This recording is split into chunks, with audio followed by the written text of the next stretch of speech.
Hello दोस्तों, आपका स्वागत है मेरे यूट्यूब चैनल पर। तो गाइस, कल मैंने आपको पिछला पास्ट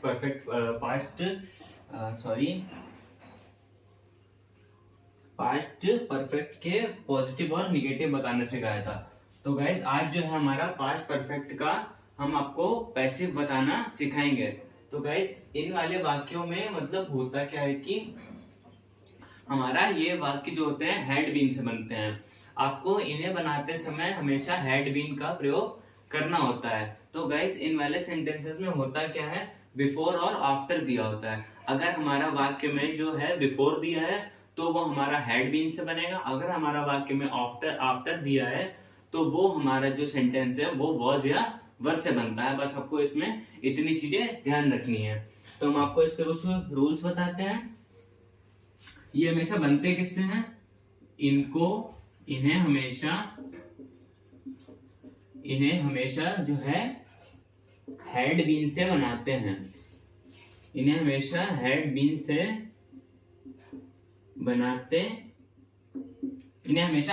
से बनाया जाता है। और इसमें हमारा अगर बिफोर दिया होता है, अगर हमारा वाक्य जो है वाक्य के बीच में अगर बिफोर दिया है, अगर पहले है तो उसकी इंग्लिश बिफोर लगाते हैं, और बिफोर अगर हमारा दिया है तो वो हमारा बनेगा हेड बीन से। और अगर हमारा बाद में, अगर वाक्य के बीच में शब्द दिया जाता है बाद में, तो उसकी इंग्लिश होती है आफ्टर। अगर हमारा वाक्य में आफ्टर दिया है तो उसमें लगेगा हमारा वॉज कॉमा वर। हमारा इन्हीं दो से ये पास्ट परफेक्ट के जो होते हैं पैसिव बनते हैं। अब हम आपको इसके एग्जांपल्स बताएंगे। तो हमारा जो फर्स्ट एग्जांपल जो है वो है हमारा फर्स्ट एग्जांपल है पिताजी के आने से पहले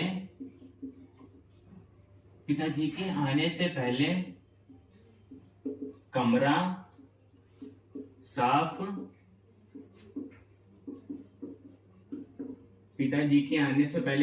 साफ किया गया था।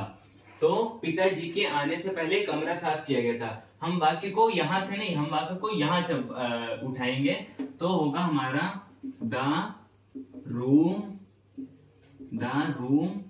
पहले है, बिफोर यानी कि हमारा इसमें हेड बीन लगेगा।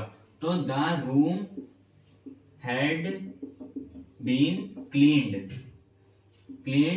बिफोर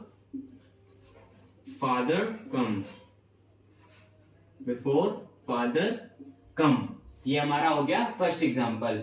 और हमारा जो सेकंड एग्जांपल है वो है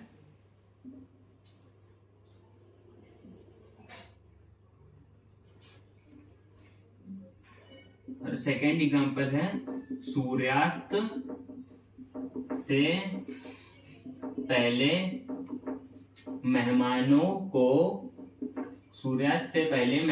को भोजन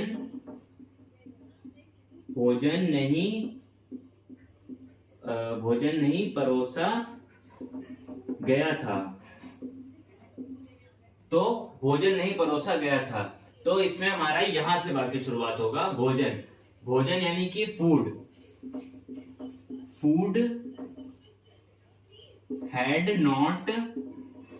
food had not been served to the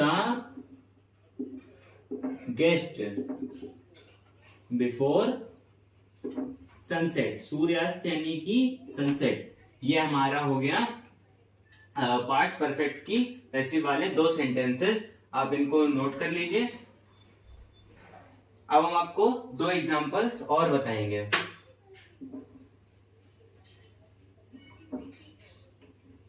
तो हमारा जो थर्ड एग्जांपल अब आएगा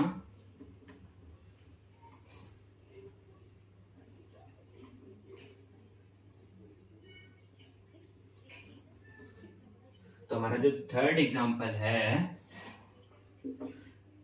पिताजी के आने के बाद चाय बनाई गई। पिताजी के आने के बाद, मेन चीज ये पॉइंट है हमारा, बाद यानी कि आफ्टर। तो हमारा आफ्टर वाले जो सेंटेंसेस होते हैं वो हमारे बनते हैं वॉज या वर से। तो हमारा इसमें वॉज या वर से बनेगा।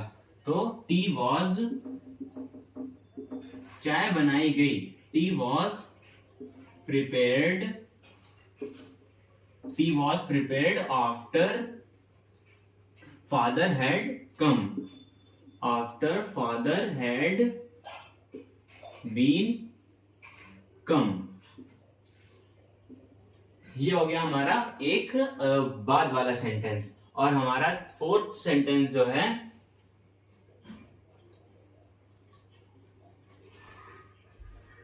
तो हमारा फोर्थ सेंटेंस है जब मैं मोहन के घर पहुंचा तो दावत समाप्त हो चुकी थी।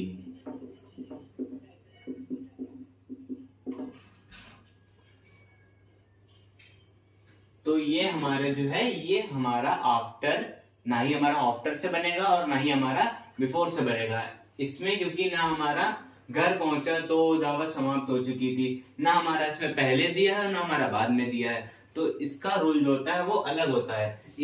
ये अगर जिस वाक्य में अगर हमारा पहले या बाद में बिफोर या आफ्टर वाला शब्द नहीं आ रहा है तो उसमें हमारा जब होगा। तो when I reached Mohan's house, when I reached Mohan's house, the feast, दावत की इंग्लिश होती है हमारी feast, the feast had been finished, the feast had been finished। ये हमारा हो गया फोर्थ वाला सेंटेंस। तो इसमें आपको ध्यान क्या रखना है, अगर हमारा वाक्य में सबसे पहले जब दिया है तो जब की इंग्लिश होती है हमारी व्हेन, और अगर हमारा वाक्य में जैसे व्हेन आता है तो उसके बाद अगर इस टाइप के तो या कुछ भी शब्द होगा बीच में तो हमें उसकी इंग्लिश नहीं लगानी पड़ती है, जैसे कि हमने यहाँ पे भी नहीं लगाई है। अगर वाक्य में हमारा जब ना दिया होता तो यहाँ पर हम तो की इंग्लिश को सो में लिखते हैं। तो हमारा तो इसमें दिया तो है, पर जब अगर लगा है तो व्हेन की इंग्लिश के साथ हमारा तो की इंग्लिश नहीं लगेगी। तो गाइस आप इसको एक बार नोट कर लीजिए। ये हमारे हो गए बिफोर और आफ्टर वाले सेंटेंसेस। तो गाइस आज के लिए बस इतना ही। अब बाकी का सिलेबस मैं आपको कल बताऊंगा। तो अब आप अगर हमारे वीडियोस को ज्यादा से ज्यादा रेगुलरली देख रहे हैं तो आपकी इंग्लिश 1 महीने के अंदर पूरी कंप्लीट हो जाएगी। बस आपको जो मैं रूल बता रहा हूँ बस उसके 4 एग्जाम्पल जो मैंने बताए हैं सब में, उसी के हिसाब से आपको और सेंटेंस अपने आप से बनाकर लिखने हैं। और अगर आपको सेंटेंस नहीं आ रहा है तो आप मुझे कमेंट बॉक्स में करके मैसेज करके पूछ सकते हैं या मुझे इंस्टाग्राम पर मैसेज करके पूछ सकते हैं। तो गाइज आज के लिए बस इतना ही, बाकी मैं आपको कल बताऊंगा। गाइज हमारे वीडियोस को ज्यादा से ज्यादा लाइक करिए और उस पर कमेंट्स करिए और हमारे चैनल को भी सब्सक्राइब करिए। और गाइज हमारे इंस्टाग्राम आईडी को भी फॉलो करिए जिस पर आप मुझे मैसेज कर सकते हैं। Thank you.